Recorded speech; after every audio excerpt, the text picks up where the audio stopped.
श्रावणी सोमवार निमित्त आज श्री केदारेश्वर मंदिर येथे पूजन करण्यात आले। हर हर महादेव। गंगाधरा हर हर भोले नमः शिवाय। ओम नमः शिवाय ओम नमः शिवाय। हर हर भोले नमः शिवाय। ओम नमः शिवाय ओम नमः शिवाय। हर हर भोले नमः शिवाय। रामेश्वराय शिव रामेश्वराय। हर हर भोले नमः शिवाय।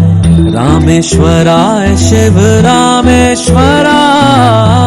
हर हर भोले नमः शिवाय। ओम नमः शिवाय ओम नमः शिवाय।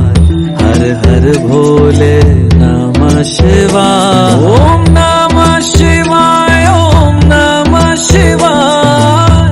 हर हर भोले नमः शिवाय। सोमेश्वराय शिव सोमेश्वराय।